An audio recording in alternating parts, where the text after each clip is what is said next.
The Lord be with you. A reading from the Holy Gospel according to Mark.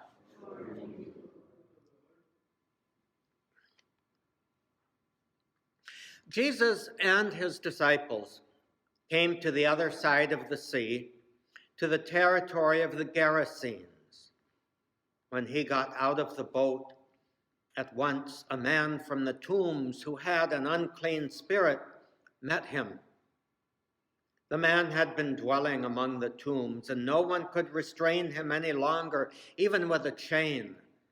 In fact, he had frequently been bound with shackles and chains, but the chains had been pulled apart by him and the shackles smashed, and no one was strong enough to subdue him. Night and day among the tombs and on the hillsides, he was always crying out and bruising himself with stones. Catching sight of Jesus from a distance, he ran up and prostrated himself before him, crying out in a loud voice, "What do you have to do with me, Jesus, Son of the Most High God? I adjure you by God, do not torment me." Jesus had been saying to him, "Unclean spirit, come out of the man." Jesus asked him, "What is your name?" He replied, "Legion is my name. There are many of us." And he pleaded earnestly with Jesus not to drive them away from that territory. Now, a very large herd of swine was feeding there on the hillside.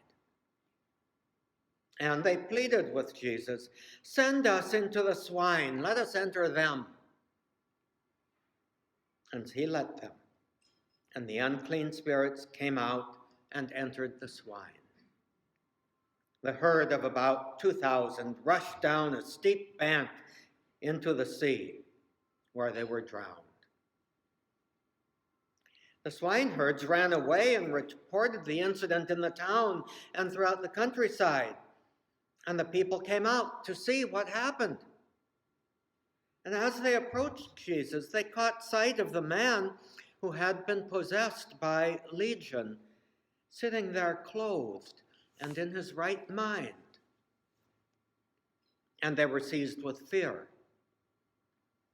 Those who witnessed the incident explained to them what had happened to the possessed man and to the swine. Then they began to beg him to leave their district. As he was getting into the boat, the man who had been possessed pleaded to remain with Jesus. But Jesus would not permit him, but told him instead, "Go home to your family and announce to them all that the Lord in his pity has done for you." Then the man went off and began to proclaim it in the Decapolis, what Jesus had done for him, and all were amazed.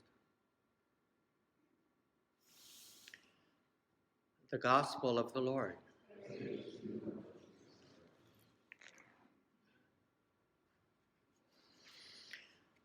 Sometimes I think this is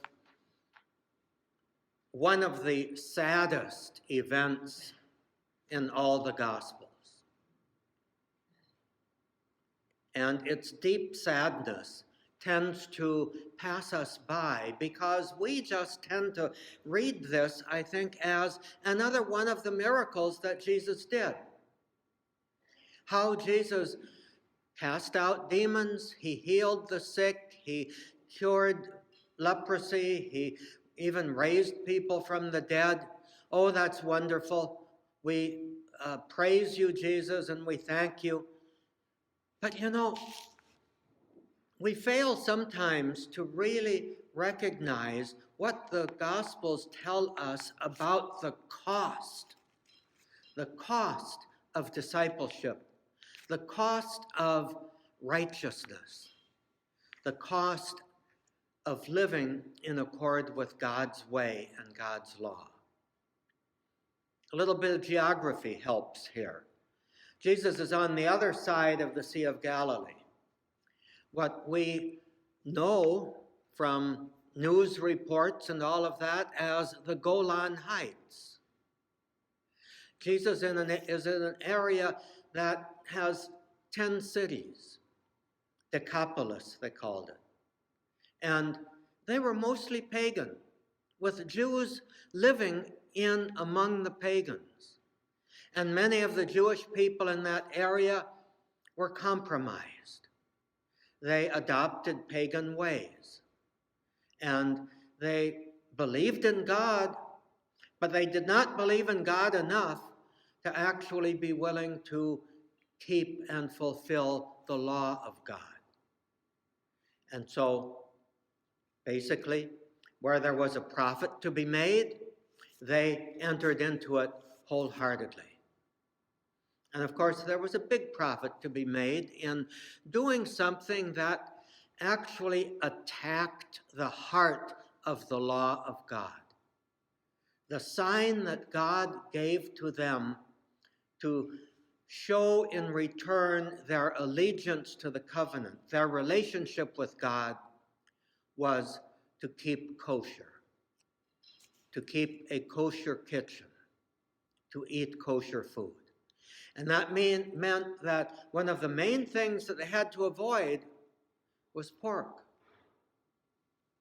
And here we are, right where Jesus was coming in, just across the lake from Capernaum and the other cities where Jesus had been working, was a herd of swine, being tended very possibly by people either who were Jews themselves, violating the law, or at least owned by the pagans there with Jews working for them.